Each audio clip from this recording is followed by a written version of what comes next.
side of the stream, Mike the Intern and Jay Stevens,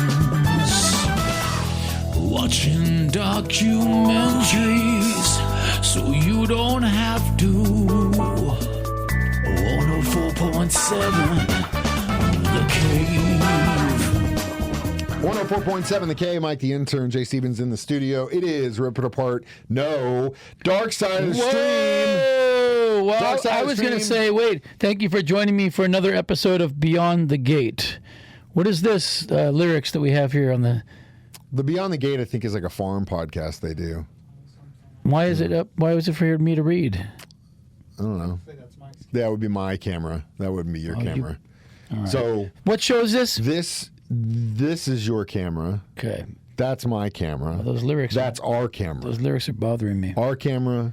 And this is mine, Dark Side of the Stream, yours. episode 256. This week what? was 258. 258. This Boy, can't read for anything today. I didn't have my mid-afternoon wake-up your readers. call. Yeah. So this week was my pick, the Beatles Anthology, which Jay had never seen before. Which is crazy because I mean. You were a Beatles guy? Huge Beatles guy growing up. That's how I learned how to play guitar. Huge John Lennon guy. 1995. Yeah, what was Jay doing in 1995? Yeah, I was doing a lot of other stuff other than sitting down watching an 8-hour documentary. What's Jay Stevens doing in 1980? Well, how old were you in 95? I was living in L.A., so Hollywood. Just had gotten divorced or getting ready to get divorced.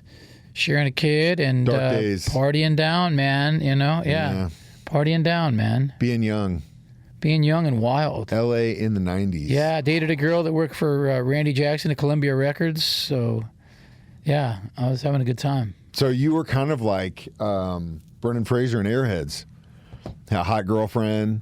Trying to make it into the business, trying to get in, trying to break in. Every time he goes into the record place, they kick him out. They're like, "Who's this? Probably we don't want your stupid." No, they liked me though. Tape. I was embraced. Randy liked me. Yeah. Cool. Did you go by Jay Stevens then? Yeah.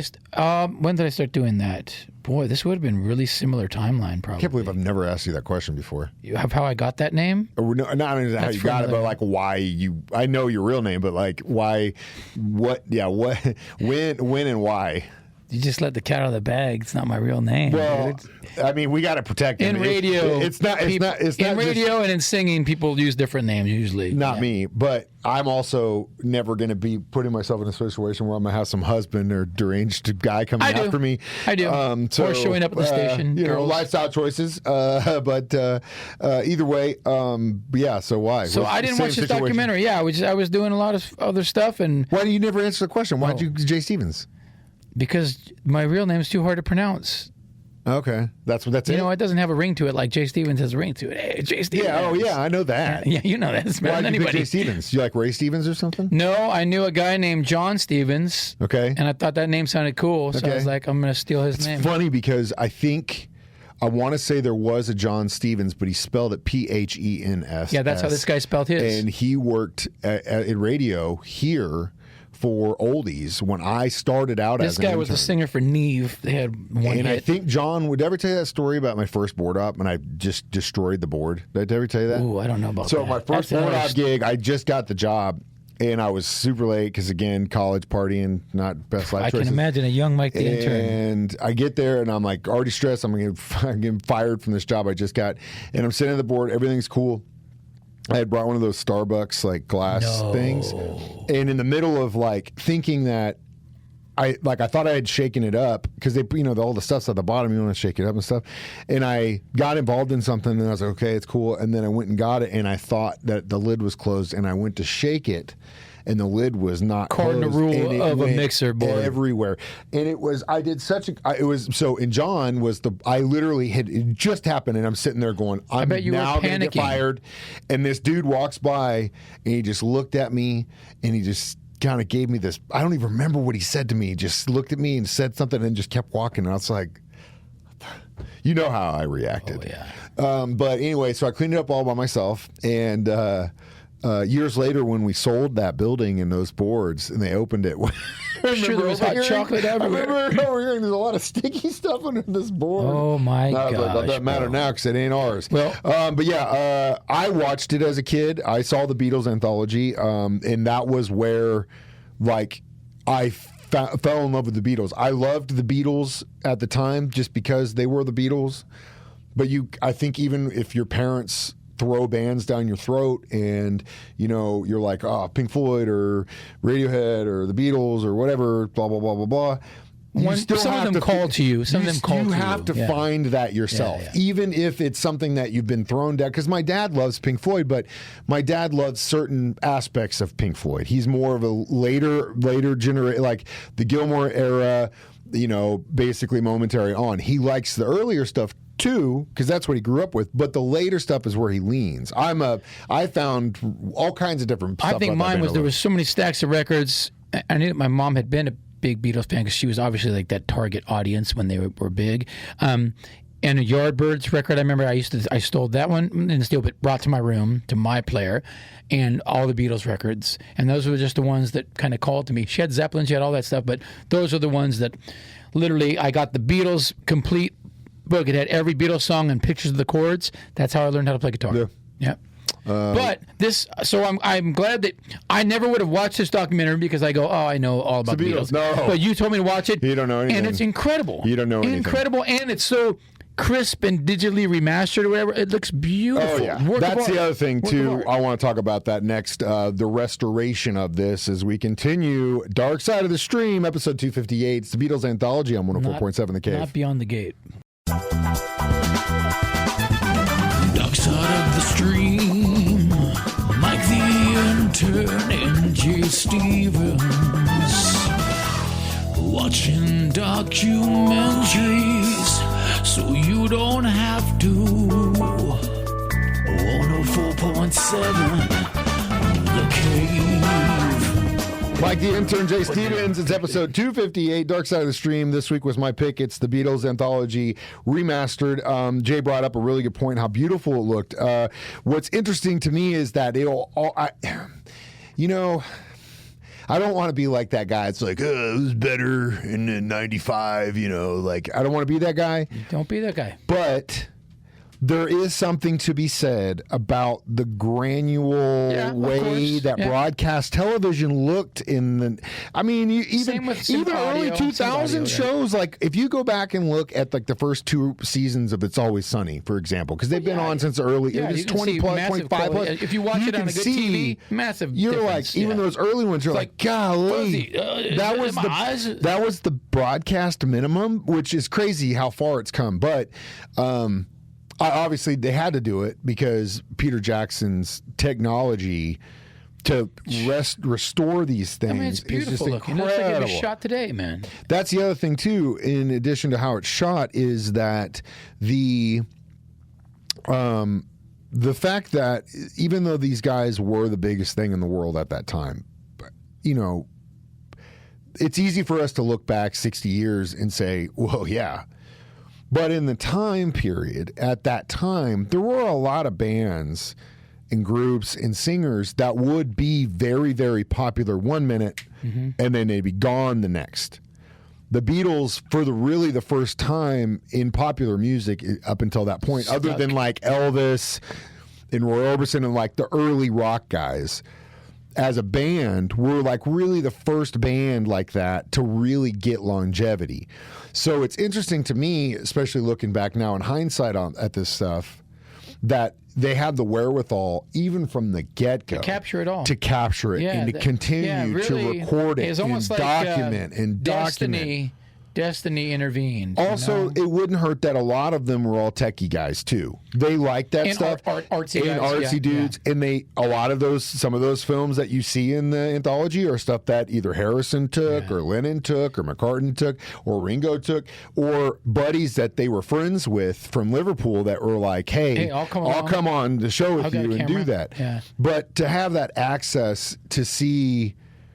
And to hear, there was a lot of it was like they'd show imagery and it's audio of them talking. Well, and that's great stories, man. Yeah. Dude. It's just incredible. And even foretelling, because you could hear. I think it was John that said, we won't do this for that long. Like he said something about it. Yeah, we'll do this for a little while, and then we're going to move on. Well, it's like the Fleetwood Mac story. Yeah. I mean, the Peter Green thing about how he immediately, when he started playing with those guys, he's like, this will probably last 2 or 3 years, and I'm going to move on. So this needs to be named for them. This is for my buddies. And then it became, you know what I mean? Like that's such a, it's a cool thing that you, at the time, it doesn't, it's, you know, how many band projects have you been like where, at least in my opinion, up until a point, when you start out, it's always 50-50, no's way heavier than yeses, and that's it. Yeah.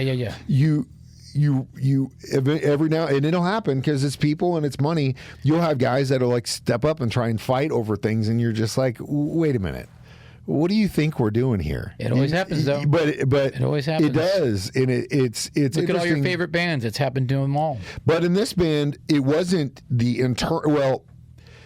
With the Beatles, it wasn't that they were like, you know, I hate you because you get more royalties. It was they all just made really bad deals, and the pressure of those bad deals to make money and get them out of where they were was too much at the wrong time. It was the perfect storm of how, like I always say, if someone, well, and maybe someone did and they just didn't listen, and it was too far gone at that point. Who knows?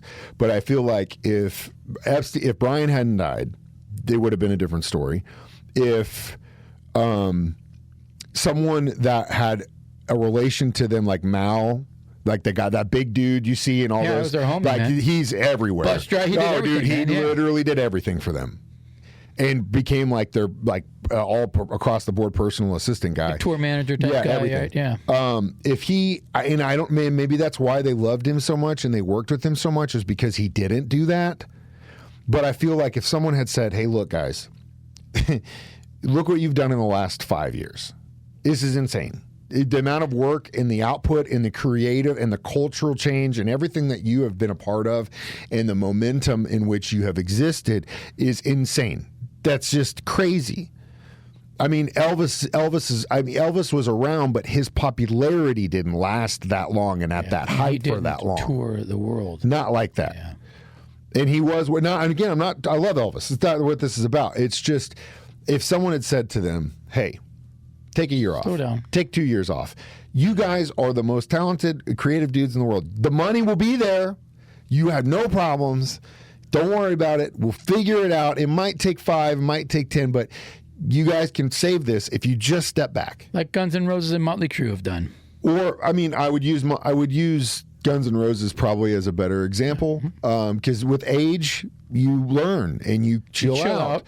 But yeah, anyway, we'll talk more about some of the incredible music that is in the Beatles Anthology next on 104.7 The Cave. Dark side of the stream, Mike the Intern and Jay Stevens,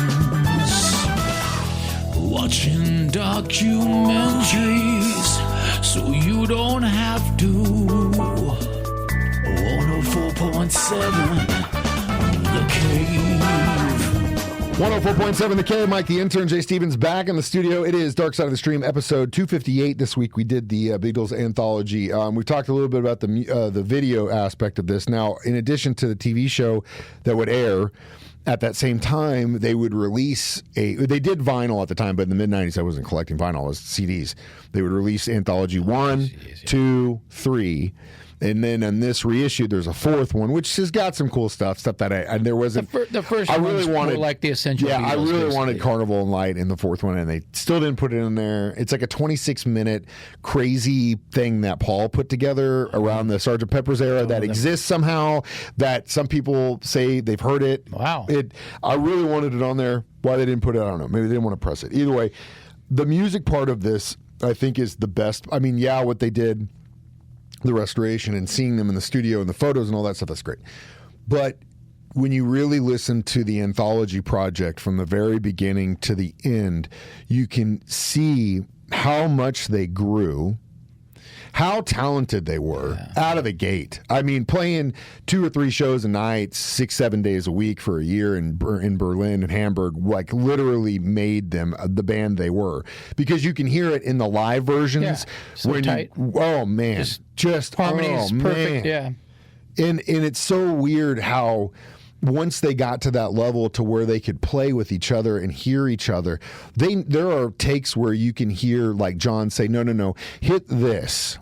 Yeah. And like it's not even like a root note or a fifth or a whatever. It's like this like a third, weird and they put it in there, and then he hits it, and you're hearing him, and you're like, oh, what the? Yeah. And then he's tell me why, and you're like, oh my god, that's one that was missing. Yeah.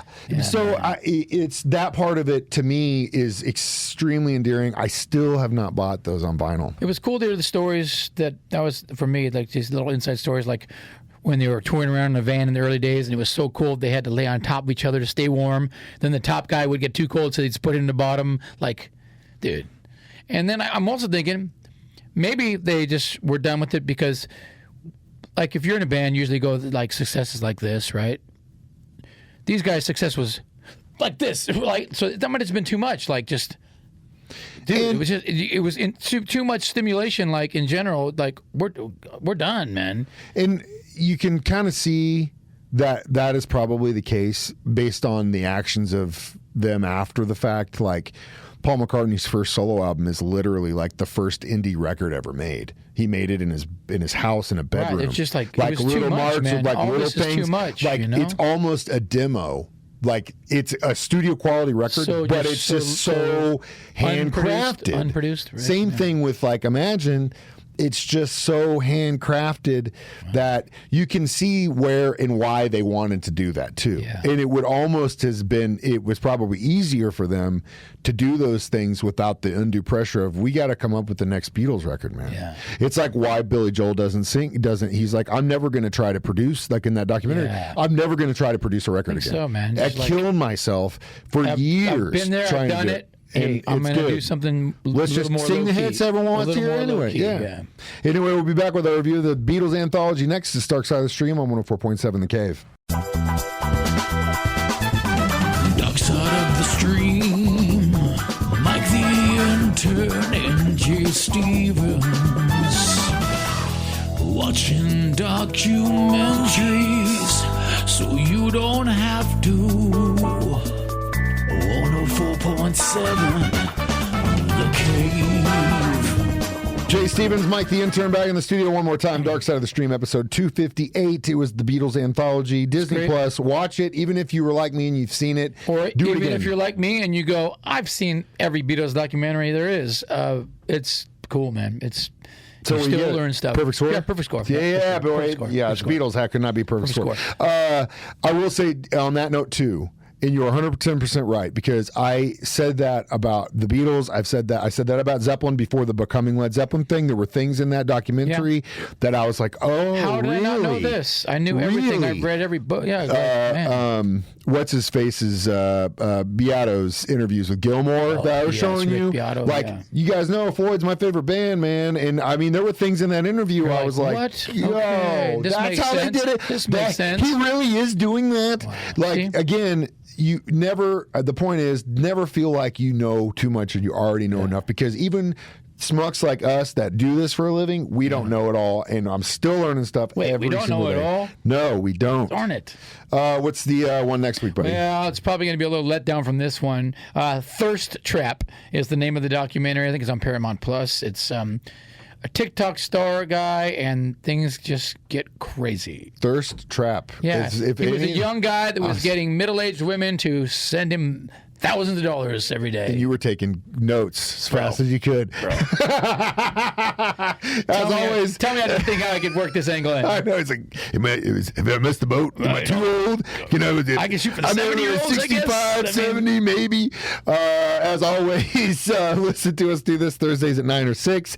Watch us do it live on Facebook Thank or you YouTube. for joining us for Beyond the Gate. Or download it for free as a podcast for free on the 104.7 The Cave app. I'm Mike the Intern. That's Jay Stevens reminding you, all you need is love. Oh, It's Dark Side of the Stream on 104.7 The Cave. Loves you, yeah.